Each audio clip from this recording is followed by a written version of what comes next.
예, 2024년 11월 24일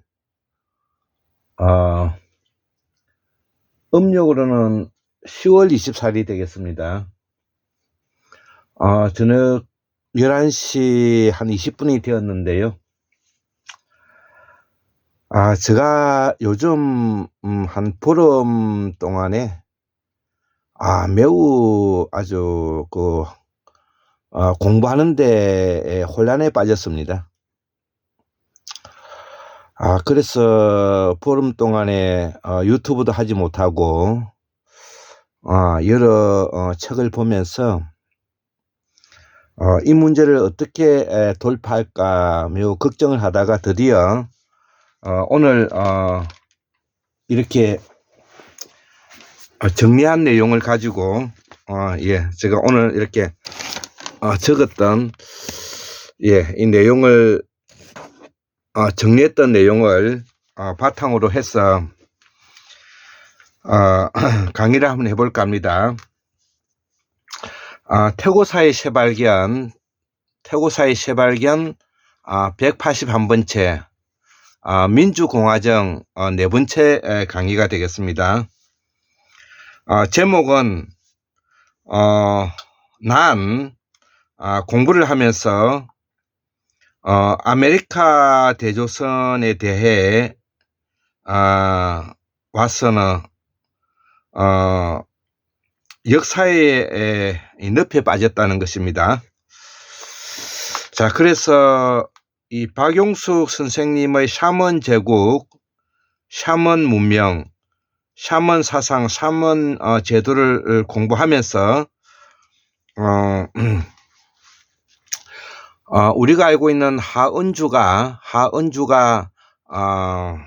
중국의 25사에 설명이 되어 있는 내용으로 볼 것이 아니라 하은주가 샤먼 제국의 삼지 제도로 이루어져 있다는 것을 환구문명 학술원에서 밝혔고요.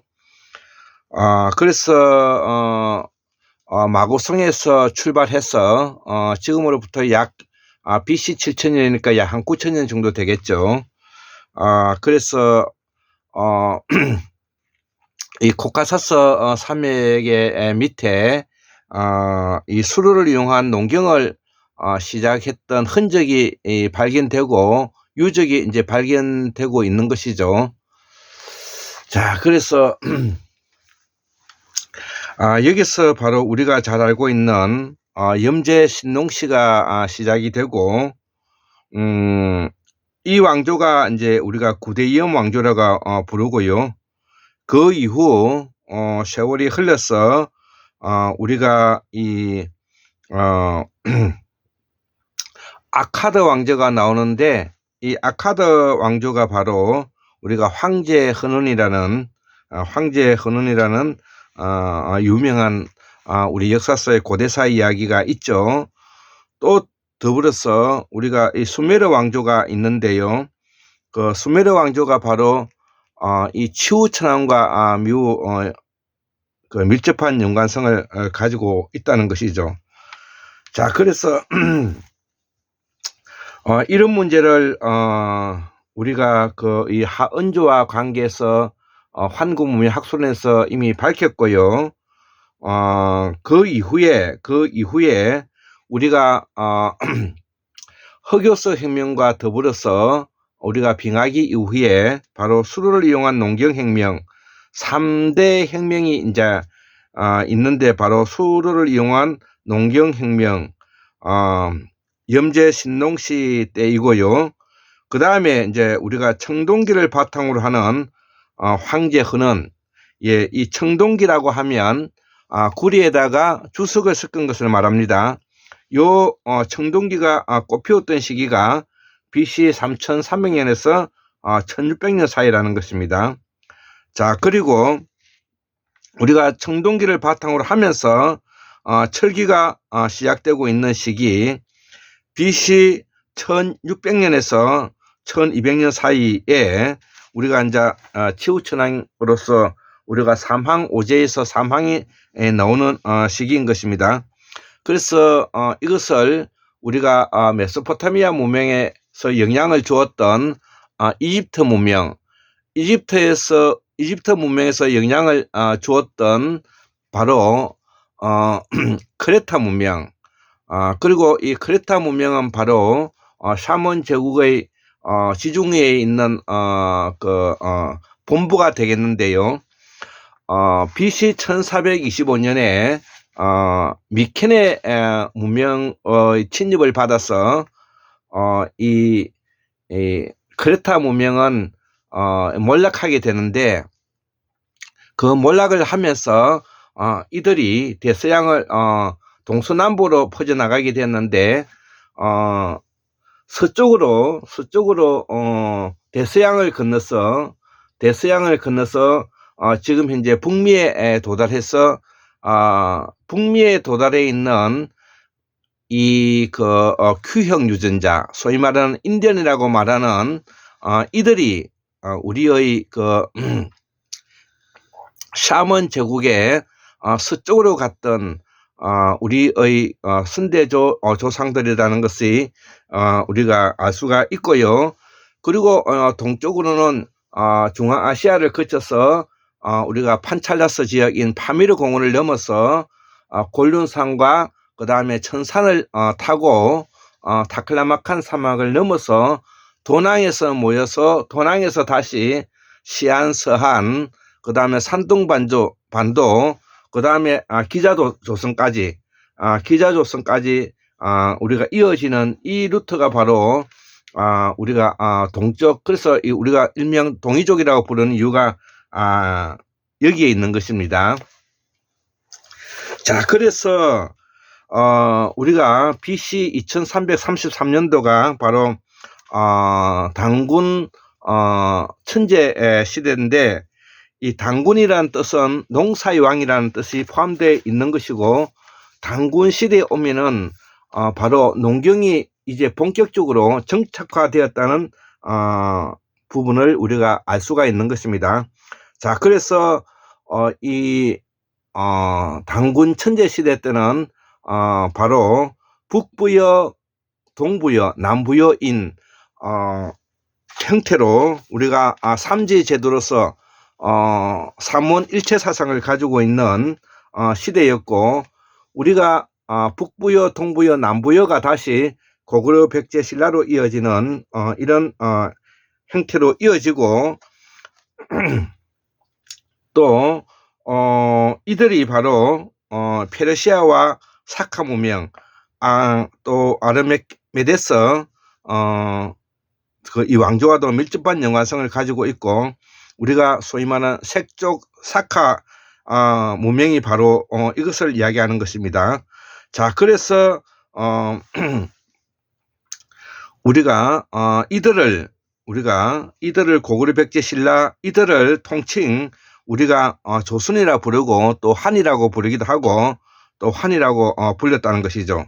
자, 그래서 5호 16국을 거쳐서 수당 원명청, 이것이 바로 조선의 그 조정의 이름이 되는 것입니다. 조정의 이름이 되는 것입니다. 그래서 수당 원명청이 바로 이 삼원 제국의 삼지 제도는 바로 생산자 계급과 그 다음에 제사장 계급, 그 다음에 군사 계급이 삼위일체로 화백 제도로서 만장일치 제도의 정치 시스템을 가지고 있는 것입니다. 자, 그래서 우리가 수당 시대 때 당나라와 신라가 연합해서 우리가 백제 고구려를 멸명하는 것도 같은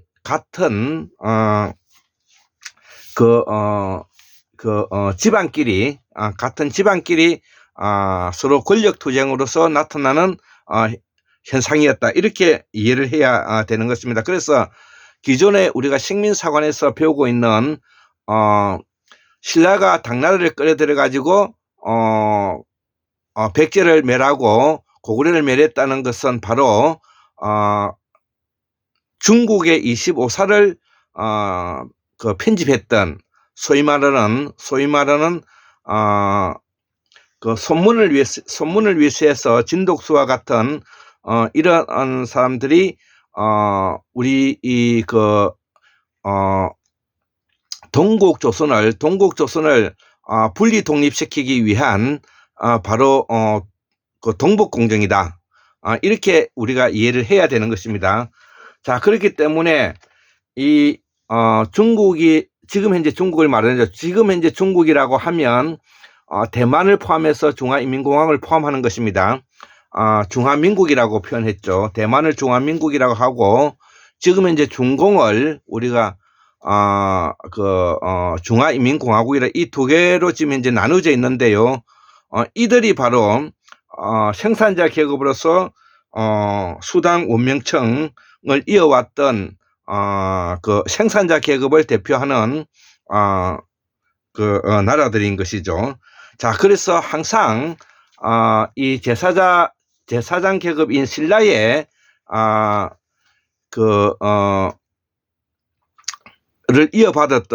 신라를 이어받았던 고려라든지 그 다음에 우리가 동국조선이라고 하면 지금 현재 우리가 일명 이시조선을 말하는 것입니다.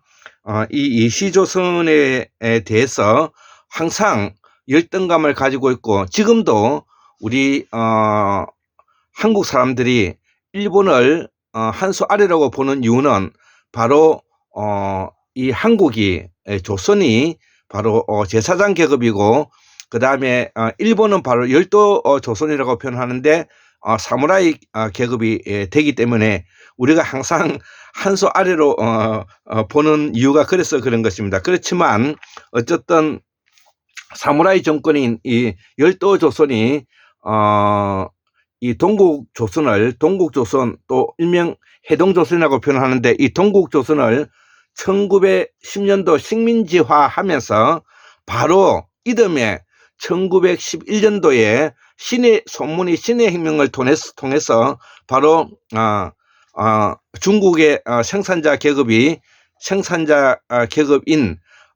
청나라가 소위 말하는 청나라가 역사 분리 작업으로 들어갔다는 것입니다. 이때부터 중국이 하나의 그 역사 체계로서 이어왔던 조선이라는 삼지 제도에 묶여 있는 정치 시스템이 1911년 신혁명과 더불어서 손문, 진독수, 최원배, 전현동, 호적 이런 사람을 해가지고 오늘날에 중국의 25사가 정리되면서 중국이 떨어져 나가는 생산자 계급이 조선의 제사장 계급에서 떨어져 나가는 그런 결과를 초래하였고 여기에 같이 열도 조선인 사무라이 계급이 바로 이 동국 조선을 분리 작업하기 위해서 바로 식민사관으로 이어졌다는 것입니다. 그 식민사관으로 이어졌던 내용을 이렇게 보면 1922년 6월 6일 날 조선사 편수회가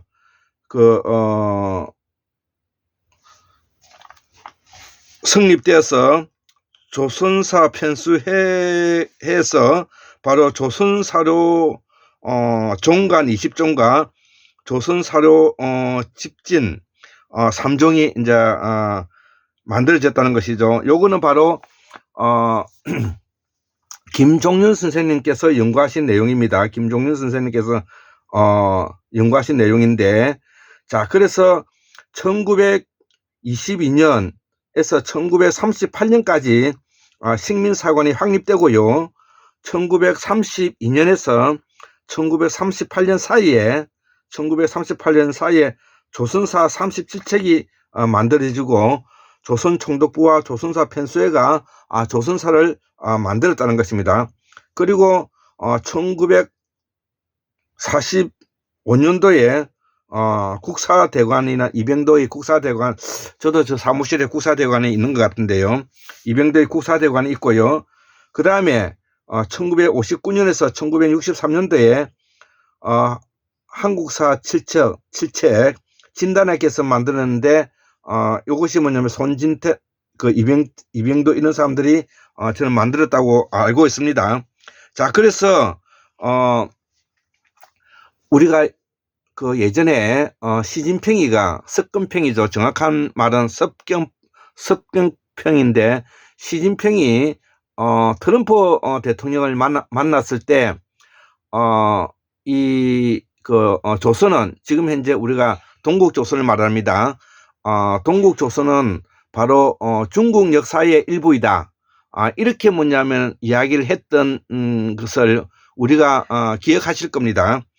그럼에도 불구하고 오늘날에 우리의 서울대학교를 비롯해서 이병도, 신석호, 기타 이런 식민사관의 후예로 이루어져 있는 아들뻘, 손자뻘까지 박살내하면서 한국의 식민사관의 중심에 서 있었던 이들이 단 한마디도 하지 못했던 이유는 바로 이들과 서로 아삼육의 되어서 중국의 아까 앞에서 이야기했던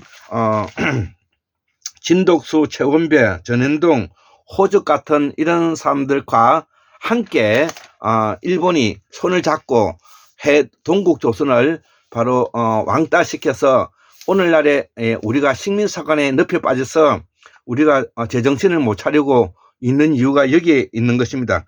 이 내용을 우리가 이해하지 않고서는 우리가 역사 공부를 할 수 없기에 저 역시 상당히 그동안에 박용수 선생님의 샤먼 제국, 샤먼 문명, 그 다음에 샤먼 제도, 샤먼 사상을 바탕으로 해서 줄기차게 공부해 오다가 대명조선과 해동조선, 열도조선까지 공부를 하게 됐는데 그 이후에 이 문제에 대해서 우리가 문성서 선생님이라든지 그 다음에 한불 선생님, 김종윤 선생님, 그 다음에 박인수 선생님의 아메리카 대조선에 대한 이야기를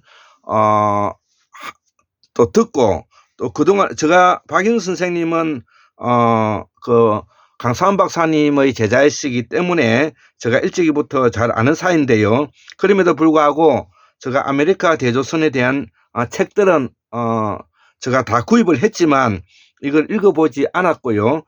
요번 기회에 이 문제를 다시 고민하면서 이 문제를 한번 깊이 생각을 해봤습니다. 그래서 이 아메리카 대조선은 책이 없어서 35,000원 정도 했는데 68,000원에 제가 알라딘에서 구입을 해서 읽어보고 박인수 선생님이 가지고 있는 역사관을 다시 한번 재조명할 수 있는 일이 되었고, 자, 그럼으로써 우리가 김종윤 선생님의 책과 그 다음에 한불 선생님의 블로그의 그 논문과 그 다음에 문성서 선생님의 부자 요술 램프에서 설명하고 있는 역사와 그 다음에 박인수 선생님의 그 역사관 이런 것들을 함께 고려하면서 오늘날에 오늘 이런 강의를 하게 되었던 것입니다. 그래서 저 나름대로 고민했던 내용을 정리하자면 바로 전 온누리에 이 조선이 퍼져 있었고 샤먼 제국이 퍼져 있었고 1920년도에 동아일보에서 이야기했듯이 전 세계의 언어와 전 세계의 종교와 전 세계의 물량과 전 세계의 사상이 바로 이 조선에서 나갔다는 그 이야기를 바탕으로 하면서 지금까지 우리가 농경국가인 1910년, 1911년 까지 농업을 중심으로 하는 그 나라까지는 바로 삼지 제도의 생산자 개혁과 제사장 계급, 그 다음에 사무라이 계급이 함께 삼원일체로서 풍류도 힌두교와 함께 바로 삼원 제국의 형태로서 정치 시스템을 가지고 있다. 이것을 이해하지 않고서는 오늘날에 우리가 역사가 어떻게 1차 대전, 2차 대전에 이렇게 전 세계가 민족 자결주의의 바탕 아래 이렇게 국가가 현재 오늘날의 국가가 이렇게 만들어지게 된 그 원인을 알기가 어렵게 되어 있습니다. 그렇기 때문에 이런 공부를 바탕으로 하면서 우리가 1차 대전, 2차 대전을 거치면서 미국의 그 윌슨의 민족 자결주의라는 그 뜻이 바로 각자 이 혼합되어 있었던 그 역사관을 떼어서 재정리하고 해 나가는 그런 작업이었다. 이렇게 이해를 하시면 될 것 같고요. 자, 그래서 제가 지금 금방 생각이 났는데 바로 이 소문이 바로 신혁명을 거치면서 산민주의를 내세우면서 바로 미국과 손잡고 중국을 그 동국조선, 소위 말하는 해동조선과 분리해서 지금 현재의 그 중국 대륙을 갈기갈기 찢어 서로 나눠 먹겠다고 생각을 해서 미국이 그 소문에게 많은 군장비를 되어 주었죠. 그래서 장개석이 이어서 그거를 하게 됐는데 나중에 1917년 볼셰비키 혁명이 일어나고 전 세계가 냉전으로 돌아오면서 바로 국공내전으로 하면서 바로 장개석이와 모태똥이가 서로 싸우게 되면서 결국은 중국이 지금 현재 소위 말하는 중국이 중화인민공화국이라는 이름으로 1949년도 10월 1일인가 바로 천안문에서 지금 현재의 중국이 이제 성립이 된 것입니다. 그렇기 때문에 이 중국이란 말은 청나라 이전까지는 바로 조선이 그 조정이 있었던 것을 우리가 중국이라 불렸다는 것을 우리가 기억해 보면서 이 오늘날의 중국이 1965년도인가 문화 대혁명을 하면서 바로 과거에 이 중국의 조선이 가지고 있는 양반제도의 기본적인 뿌리를 초토화시켜서 바로 문화 대혁명의 그런 그 역사를 바로 홍위병을 앞세워 가지고 정리했던 것이 오늘날의 중국 그 공산주의들인 중화인민공화국이 했던 역사 청소 작업이었다. 이렇게 이해하면 될 것이고요. 일본은 일본대로 다시 사무라이 계급으로서 바로 제사장 계급인 동국조선을 바로 식민사관으로 오늘날까지 괴롭히고 있는 이유도 그런 이유가 되는 것입니다. 자, 그래서 바로 제사장 계급인 동국조선인만이 바로 세종대왕께서 동국정원을 만들고 우리가 살고 있는 지금 현재 중국의 발음과 다르기 때문에 우리가 동국정원을 바탕으로 훈민정음을 만들어서 한글 창제에 이르게 되었고, 조선왕조실록이 그렇게 뭐냐면은 있는 것은 바로 제사장 계급으로서 바로 샤먼 제국의 종주국으로서의 역할을 가지고 있기 때문에 바로 조선왕조실록이 그렇게 빠짐없이 기록되었던 이유가 여기에 있는 것입니다. 우리가 당송원명청이 우리가 알고 있기로 그렇게 크다고 하더라도 바로 이렇게 실록이 없는 이유는 바로 그들은 그러한 것을 할 책무가 없었기 때문에 생산자 계급으로서의 이 대명조선, 대청조선, 대당조선, 대원조선으로서의 역할에 불과했기 때문에 우리가 기록문화를 가질 수 없었던 이유가 그런 것입니다. 자, 그렇기 때문에 앞으로 우리는 다시 제가 삼원제국의 부활이라는 이름으로 이야기하고도 있지만, 앞으로 우리 한국의 민주공화정을 위해서도 이런 부분의 역사를 정확하게 우리가 깨뚫고 공부를 바탕으로 해서 앞으로의 우리가 민주공화정을 이루어서 세계민주주의에 내다팔 수 있는 작업을 우리가 해나가야 되겠다, 이렇게 저는 생각을 합니다. 자, 그래서 그동안에 제가 15일 동안 고민했던 이런 그 글의 마지막 정리를 다시 한번 보여주고, 여기 중국 25사, 동국조선, 그 다음에 열도조선. 그래서 이 동국조선은 바로 우리가 지중해, 그 다음에 한반도, 그 다음에 5대5 조선을 함께 같이 우리가 같이 공부를 해야 되겠습니다. 왜냐하면 조선이 전 세계를 온누리를 천하일통했기 때문에 그런 이유인 것입니다. 그래서 우리가 천하일통했던 조선의 삼원제국이 다시 부활되어야만이 전 세계가 다시 평화의 시대로 돌아오지 않을까, 그렇게 생각하면서 늦은 시간에 이 강의를 하게 되었습니다.